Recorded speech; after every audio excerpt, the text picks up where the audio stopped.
would you welcome Richard Chamberlain? Good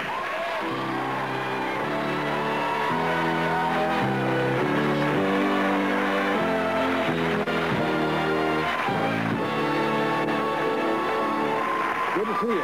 Same here. It's been a long time. Sure has. I got to tell you. Make this girl feel better and give her your worst review ever. I was in a big New York musical once called Breakfast at Tiffany's, and I had a big love song in the middle of the show, and I loved it, and I thought I was terrific.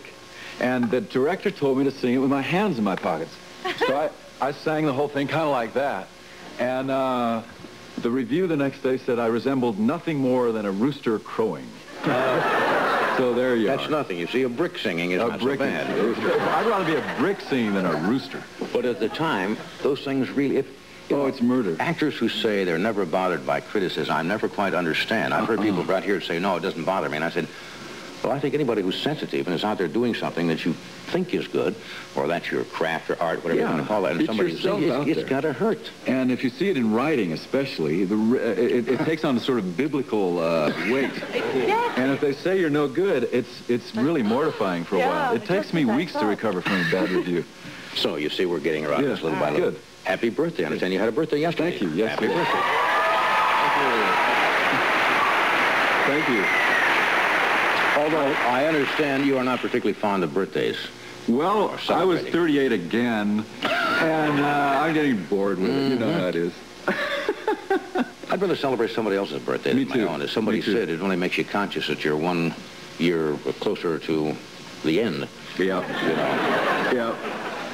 Have you ever acted an older part? Or? Once in a while on the show I'll play sketch. You just played, you have a wide range. You can play young, you can play quite old. Well, that's why I don't talk about age, because in the last thing, in Dream West, I go from 28 to about 75. Right. And it's a very interesting process.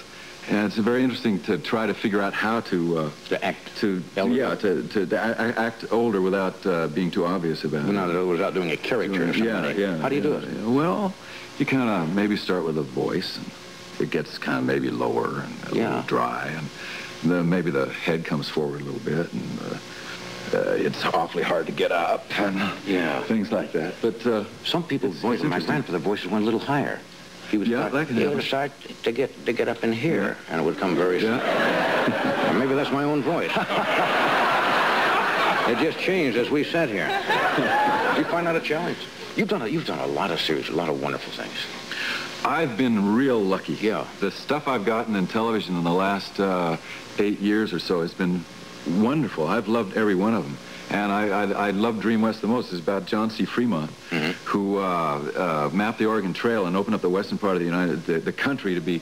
It was like an empire then. America was just this little country on the East Coast, you know. And he made it possible for people to. You know, I know a little about John C. Fremont. One of the scouts for John C. Fremont was Kit Carson. Yeah, right. And I always thought that was one of my relatives. It could be. Turned out to be no relative They at all. were terrific friends. Yeah. Rip Torn plays him in it, and he's wonderful. Christopher Carson. Yeah. That's interesting. Yeah. We'll take a short break. We're coming right back. Here we are.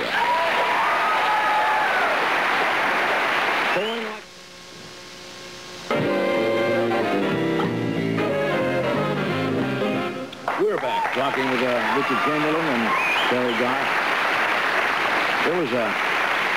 There was a piece, I think it was in the L.A. Times or the Examiner today, talking about actors who work together, especially when they're doing a serious play, and in theater mainly. And if it's a long run, they tend to get a little bored.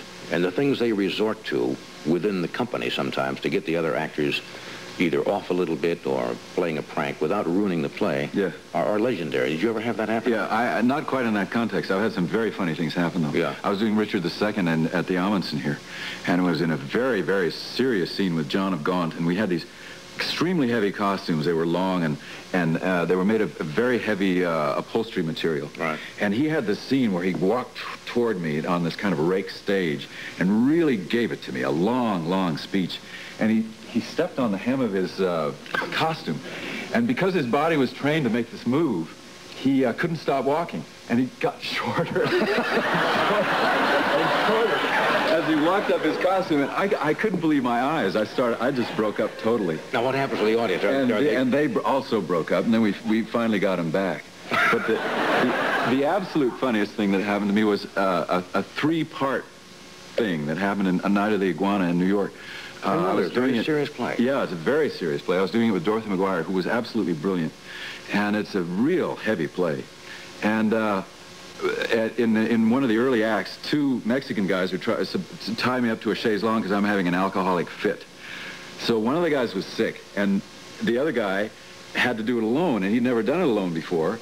And he, in the process of tying me up, tied himself also to the chaise longue. So we somehow he got loose, and I somehow maintained some kind of seriousness. And then I had the next scene with Dorothy, and she was an artist, and she had a little artist smock and a little artist chair, and she was sketching, and I was having talking with her, and the chair broke, and she landed flat on the floor.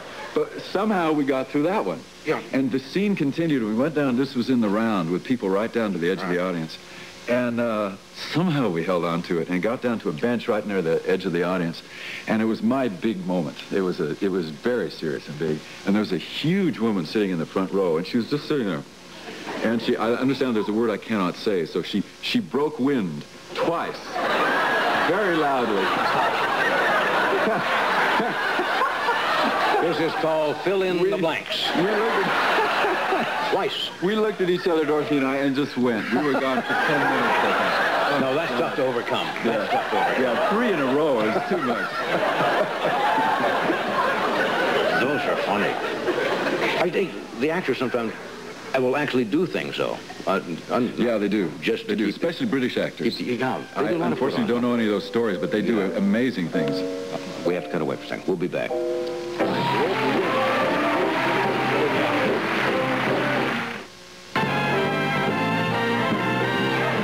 Okay, we just have time to thank everybody. Anyway, Dream West with Richard will be on another network. It'd be easy to find out. It's not this one, so it's one of the other two. On April 13th, 14th, and 15th. I thank you for being with us, really. Thank you. Fun My talking pleasure, with you. Terry, your picture comes out released? Someday. Someday. That definite, huh? Mm-hmm. Okay. Thank you for being here. We just found out about an April Fool's hoax that was pulled by the...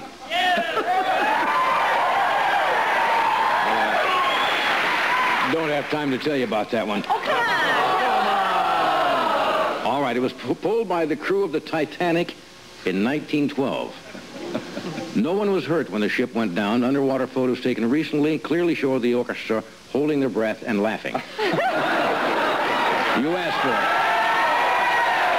Tomorrow night, Don King, Lucy Lee Flippin, and guitar virtuoso John Williams. Good night.